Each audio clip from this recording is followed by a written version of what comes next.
Good morning दोस्तों and my dear friends. आज हम पढ़ने वाले हैं मॉडर्न कॉन्सेप्ट ऑफ जीन।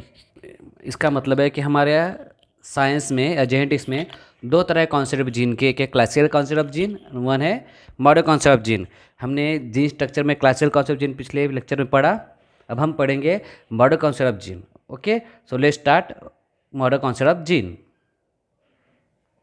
सबसे पहले हम जब भी कोई चैप्टर स्टार्ट करते हैं या कोई टॉपिक स्टार्ट करते हैं तो उसके पहले हमें उसकी हिस्ट्री, उसके बैकग्राउंड जानना ज़रूरी होता है। जब तक हम किसी की हिस्ट्री या बैकग्राउंड ना जान सके हम उसको उतना समझ नहीं पाते। फॉर एग्जाम्पल, अगर मैं किसी इंसान से मिल रहा हूँ और मुझे वो इंसान पसंद आ रहा है या नहीं आ रहा है, मैं वो उसके बोलने के तरीके से नहीं नहीं ये कर पाऊँगा, जान पाऊँगा। लेकिन अगर मुझे उसकी हिस्ट्री पता चली, उसका बैकग्राउंड पता चला कि ये कहाँ से आया, कैसा है और अभी कैसे हुआ और अभी ये कैसे बात कर रहा है, इसमें डेवलपमेंट कहाँ से आया, तो वो एक ज़्यादा इम्पैक्ट मुझ पर देगा।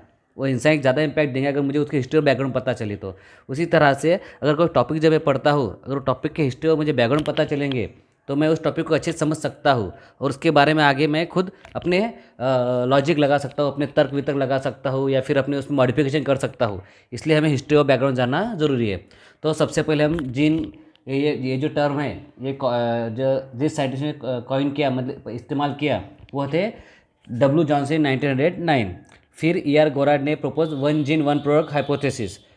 हाइपोथेसिस मीन्स हम उससे कहेंगे it's not rule, it's not नियम, जो प्रैक्टिकली प्रूव ना हो सका, लेकिन जो हम गृहित धरते हैं या फिर हम ऐसे मन मान लेते हैं कि सपोज, तो हम ऐसे रूल को, ऐसे नियम को हम कहेंगे हाइपोथेसिस।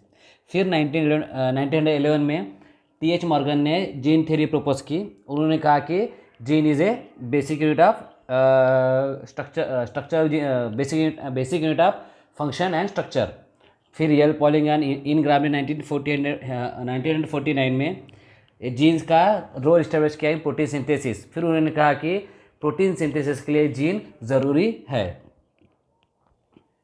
फिर बीडल एंड टैटम ने 1948 में one enzyme one hypothesis, one gene one enzyme hypothesis दिया। मतलब एक एंजाइम एक जीन के लिए ज़रूरी है, ये भी एक हाइपोथेसिस है, ये कोई नियम नहीं है। यहाँ पे आप ध्यान से देखिए, वन जीन वन एंजाइम ये 80 to 70% जीन को लागू होता है, लेकिन मैक्सिमम एंजाइम जो होते हैं, वो मैक्सिमम एंजाइम, कभी कभी कुछ एंजाइम होलो एंजाइम, अपो एंजाइम होते हैं, जो ग्रुप ऑफ एंजाइम होते हैं, वो एक जीन से नहीं बनते हैं। तो ये हाइपोथेसिस बाद में रिजेक्ट कर दी गई। The fine structure of gene was propose by सेमर बेंज इन 1962। यानोफस्की 1965 ने propose one gene one polypeptide hypothesis. ये एक करेक्ट सेंटेंस है जीन के बारे में। यानोफ्स्की ने 1965 दिया कि one gene one polypeptide hypothesis, मतलब हम यहाँ पर एक जीन एक पॉलिपेप्टाइड चेन बनाता है, हम इसे करेक्ट कहेंगे।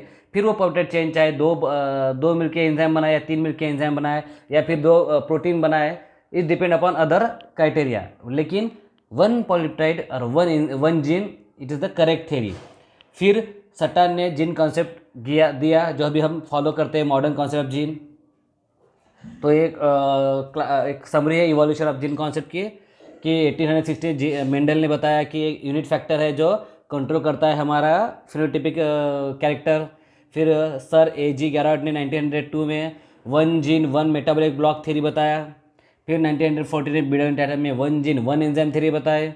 फिर 1957 में यूम इंग्राम ने one gene one peptide theory बताई।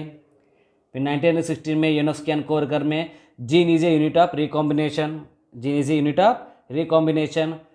अब जीन का जो अभी मॉडर्न जो डेफिनेशन है, बेसिक डेफिनेशन, वो है it is the basic structure and functional unit of DNA is called a gene. Gene means the basic structural and functional unit of DNA, मतलब DNA का ऐसा भाग जो कोई स्ट्रक्चर बनाने में रोल प्ले करता है या कोई फंक्शन करता है, हम उसे कहेंगे जीन।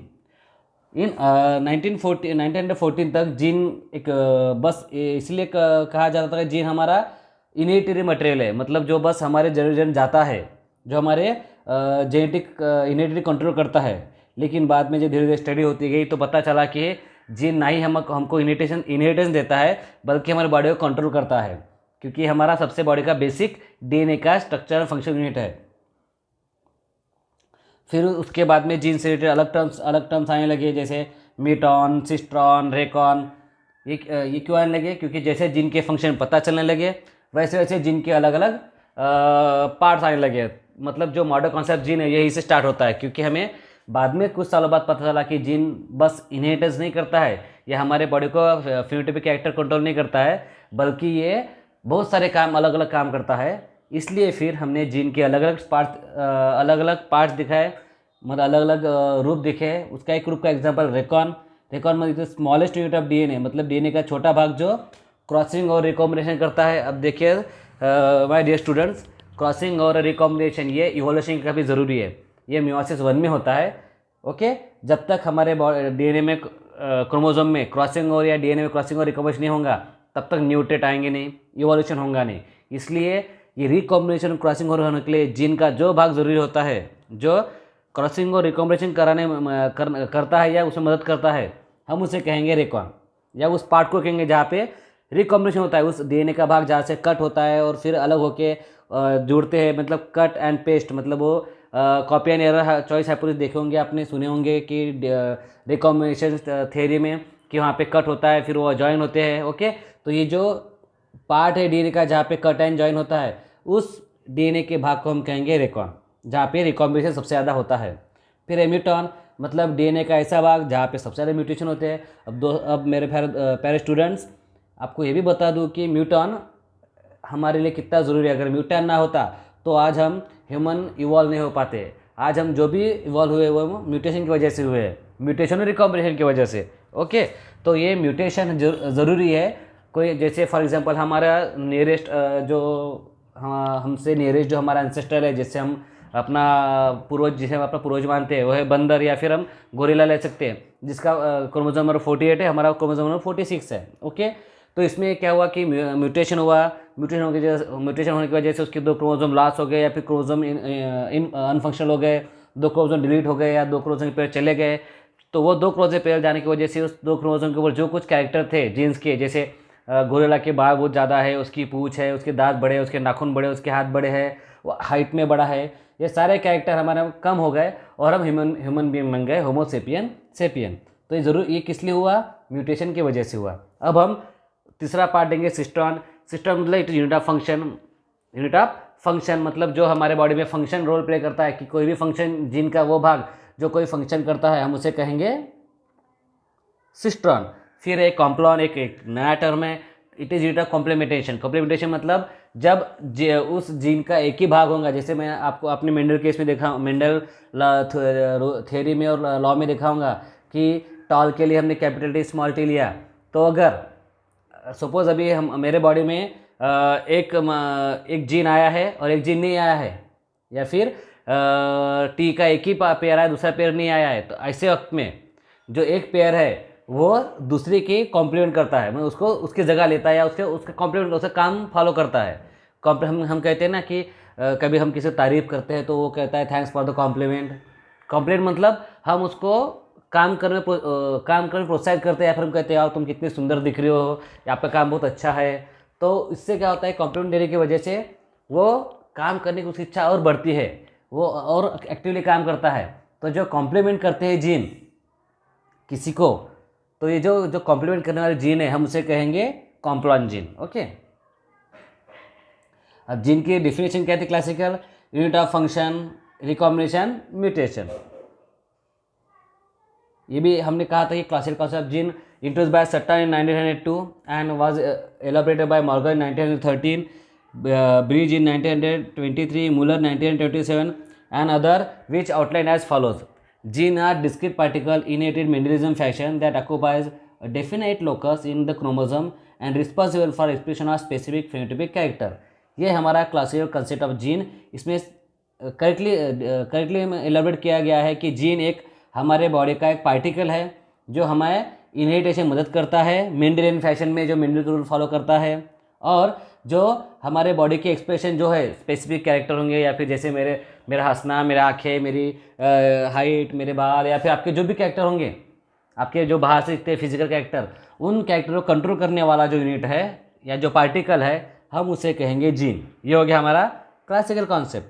ओके, देखो फिर से दोहराओ मैं कि जीन मतलब ऐसा पार्ट जो मेंडल के रूल फॉलो करते हुए हमारे इनहेरिटेंस कंट्रोल करता है, हमारे एक्सप्रेशन कंट्रोल करता है, हमारे जो फेनोटाइपिक पार्ट्स है उनके बिहेवियर कंट्रोल करता है, जो हम दिखते हैं बाहर से वो कंट्रोल करता है, या वो जो कंट्रोल करने वाला पार्टिकल है हम उसे कहेंगे जीन। अब number of genes in organism is more than the number of chromosome, क्योंकि क्रोमोसोम के ऊपर जीन होते हैं, तो अगर एज यूजुअल क्रोमोसोम के ऊपर जीन है तो मतलब जीन की संख्या ज़्यादा होंगी। Several genes are local each chromosome, हर क्रोमोसोम में बहुत सारे जीन होते हैं। Genes are arrange in single linear order like beads on string, आपने देखा होगा solenoid model. Each gene is occupy specific position called locus. हम जैसे हमारा एड्रेस होता है, घर का पता हम बताते हैं कि अमका फमका हमारा पिन कोड 442907 है, ऐसे ऐसे बोलते हैं, या फिर 441225 है जो पिन कोड जो बताते हैं, और पिन कोड बताने के बाद हम वहाँ पे लिखते हैं कि RMG कॉलेज सावली, ओके, मतलब ये मेरा एड्रेस हो गया। तो वैसे जीन का भी एड्रेस होता है लोकस। अब उसका पिन कोड क्या रहेगा, उसका पिन कोड रहेगा chromosome number 1, chromosome number 2, chromosome number 3 होगा उसका पिन कोड नंबर, और उस पिन कोड नंबर के ऊपर वो जिस एरिया में रहता है, चाहे वो P आर्म हो, Q आर्म हो, फिर उसके अंदर वो नंबर दिया जाता है क्रोमोसोम को, जीन्स को। तो वो जो जगह है जहाँ पे वो जीन रहता है क्रोमोसोम के ऊपर, उस जगह हम क्या कहते हैं, लोकस कहते हैं। अगर उस लोकस की पोजीशन चेंज हो गई तो जीन के कैरेक्टर भी चेंज होते हैं, ओके। जीन हम आपको बताया gene can be translated from parent to offspring. Genes में exist several alternate form called allele. मैंने कहा कि जीन पेयर ऑफ अलील, यार आपको बताया कि ऐसे बहुत सारे जीन है जो कंट्रोल होते हैं मोर देन पॉली एलिलिक और मल्टी एलिलिक कहते हैं। जैसे ब्लड ग्रुप का जीन हो गया वो पॉली एलिलिक है, मल्टी एलिलिक है, जिसको कंट्रोल करते हैं more than one allele. Genes are capable of combine together और can be replicated during cell division. Genes में under for sudden change in position composition called mutation. Gene में हमेशा कभी ना कभी कोई सडन चेंज होता है, कुछ ना कुछ म्यूटेशन होता है। Genes are capable self duplication producing their own exact copies. Gene हमेशा अपना डुप्लीकेशन, हमेशा मतलब वो अपने आप को कैपेबल कर सकता है कि उसे जब कोई जीन उसका डिलीट हो जाता है या कुछ उसमें एरर आ जाता है तो जीन अपनी कॉपी बराबर फिर से बना सकता है, उसे हम कहते हैं रिपेयर मैकेनिज्म।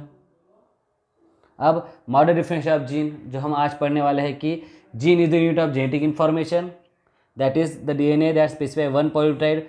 मतलब जीन का ऐसा यूनिट जो एक पॉलीपेप्टाइड चेन बनाता है। Include coding as well as non coding regulatory sequence. Modern concept gene जो एस बेंजर ने दिया, मीन्स सेमा बेंजर ने 1957 में, उसने अलग अलग टर्म बताए जीन के, जो हम आज हम उससे कहते हैं modern concept of gene, okay. तो अलग अलग टर्म्स है, एक है सिस्ट्रॉन, एक है रेकॉन, एक है म्यूटॉन। सिस्ट्रॉन मतलब genes as a unit of transmission और फंक्शन, जो कुछ जो जीन ट्रांसफ़र होते हैं या फिर जो कुछ फंक्शन करते हैं हम उसे कहेंगे cistron. Genes as unit of recombination, मतलब जीन का ऐसा भाग जो रिकॉम्बिनेशन करता है उसे हम कहेंगे रेकॉन। जीन का ऐसा भाग जहाँ म्यूटेशन होता है, सबसे ज़्यादा जो म्यूटेशन में हेल्प करता है हम उसे कहेंगे म्यूटॉन। अब पहला है cistron, the part of DNA special single polypeptide chain is termed as cistron. मतलब DNA का ऐसा भाग जो कोई स्पेसिफिक सिंगल पॉलीपेप्टाइड चेन बनाता होगा हम उसे कहेंगे सिस्ट्रॉन। सिस्ट्रॉन क्या है, 100 nucleotide pairs in length to, मतलब सिस्ट्रॉन की लेंथ 100 न्यूक्लियोटाइड बेस पेयर से लेके 30,000 न्यूक्लियोटाइड बेस पेयर तक रह सकती है। ये transmit character from one generation to other as a unit of transmission. ये हमारे कैरेक्टर एक जनरेशन अदर जनरेशन इनहेरिटेंस करता है, ट्रांसमिट करता है। तो जो ट्रांसमिट करने वाला भाग है, जो जीन है जो ट्रांसमिट होते हैं हम उसे कहेंगे सिस्ट्रॉन, या जो कोई पॉलीपेप्टाइड चेन बनाता है सिंगल हम उसे कहेंगे सिस्ट्रॉन। फिर है gene as a unit of recombination और रेकॉन, मतलब smallest segment of DNA capable of being separated and exchange with other chromosomes called as recon. मतलब DNA का ऐसा छोटा सा भाग जो एक्सचेंज करने में या रिकॉम्बिनेशन करने में कैपेबल है, हम ऐसे उस पार्ट को कहेंगे हम रेकॉन, ओके। रेकॉन के साथ not more than 2 pairs of nucleotides, मतलब रेकॉन कॉम्बिनेशन जो रेकॉन का जो लेंथ है वो 2 पेयर्स है। 2 पेयर्स मतलब ATGC, A2 पेयर T या G2C, ऐसे 2 पेयर या फिर कोई भी ऐसे 2 पेयर बेस पेयर हम जो DNA पे होंगे जहाँ पे रिकॉम्बिनेशन होगा कट होके, तो उस पार्ट को हम कहेंगे रेकॉन और यूनिट ऑफ रिकॉम्बिनेशन। बाद में है म्यूटेशन, यूनिट ऑफ म्यूटेशन और muton. Muton is the smallest unit of genetic material which when change और mutated produce a unit of a train. मतलब ऐसा DNA का भाग अगर उसमें कोई म्यूटेशन हो गया तो एक नया ट्रेट बन सकता है। या फिर मैंने कहा कि हमारे इसमें म्यूटेशन हुआ 2 क्रोमोसोम में और हम एक गोरिल्ला से इंसान बन गए। क्यों बने? क्योंकि वो जो पार्ट में म्यूटेशन हुआ उसने हमारे फेनोटाइपिक ट्रेट मतलब हमारे जो बाहर से कैरेक्टर है हमारे बॉडी के वो सारे चेंज कर दिए। उसने हमारे एक नए ट्रेट हमारे बॉडी में प्रोड्यूस किया। ओके, तो हम ऐसे भाग को कहेंगे, ऐसे पार्ट को कहेंगे हम muton. Muton is different to a single nucleotide. अब जो म्यूटेशन होता है वो हमेशा एक सिंगल न्यूक्लियोटाइड बेस पेयर पे, जनरली म्यूटॉन जो पार्ट है डीएनए का वो एक सिंगल न्यूक्लियोटाइड बेस पेयर होता है या सिंगल न्यूक्लियोटाइड होता है। बेस पेयर मतलब सिंगल न्यूक्लियोटाइड। ATGCC ऐसा सीक्वेंस होगा, ATGCC। तो टी कट गया या फिर टी की जगह टी की जगह जी आ गया या फिर टी डिलीट हो गया या टी का डुप्लीकेशन हो गया, डबल टी आ गया, तो हम ऐसे इसको कहेंगे हम म्यूटॉन और म्यूटेशन। अब कुछ नए टर्म जो और इस बार मतलब जीन्स में अगले मीन्स इस नए मॉडर्न कॉन्सेप्ट में इस्तेमाल करते हैं वो structural genes, operator genes and regulator gene. Structural genes मतलब जो एक mRNA प्रोड्यूस फंक्शन मतलब mRNA प्रोड्यूस रेगुलेट करता है mRNA प्रोडक्शन, मतलब mRNA कितना प्रोड्यूस करना है, क्या करना है, mRNA कब क्लोज करना है ट्रांसक्रिप्शन, mRNA फॉर्मेशन कब बंद करना है, ये जो रेगुलेट करने वाला भाग होगा हम उसे कहेंगे स्ट्रक्चरल जीन्स। मतलब इनडायरेक्टली हम डीएनए का ऐसा भाग देखेंगे, जीन का ऐसा भाग जो प्रोटीन सिंथेसिस कंट्रोल करता होगा, हम उसे कहेंगे स्ट्रक्चरल जीन। ऑपरेटर जीन मतलब जो किसी दूसरे जीन को कंट्रोल करता है या स्विच ऑन और स्विच ऑफ करता है, हम उसे कहेंगे ऑपरेटर जीन। बाद में रेगुलेटर जीन मतलब अगर कोई प्रोसेस कंटिन्यू चल रही है तो उस प्रोसेस को रेगुलेट करने के लिए या उस प्रोसेस को कंटिन्यू चलने के लिए जो जीन्स रिस्पॉन्सिबल है हम उसे कहेंगे रेगुलेटर जीन्स। ओके, तो ये है हमारा आज का मॉडर्न कंसेप्ट ऑफ जीन, जिसमें आपको बस ये याद रखना है कि रेकॉन, म्यूटॉन और सिस्ट्रॉन और साथ में Complan, regulator gene, operator gene और स्ट्रक्चरल जीन, ये सारे हैं मॉडर्न कंसेप्ट ऑफ जीन जो दिया था सेमार बेंजोर ने। ओके, सो यहाँ पे हमारा चैप्टर ख़त्म होता है मॉडर्न कंसेप्ट ऑफ जीन। अगर आपको कोई भी सवाल हो या फिर कोई पॉइंट ना समझा हो तो आप मुझे मेरे यूट्यूब चैनल पे यूट्यूब में कमेंट बॉक्स में कमेंट लिख सकते हैं या फिर मुझे व्हाट्सएप पे चैट कर सकते हैं। बाय।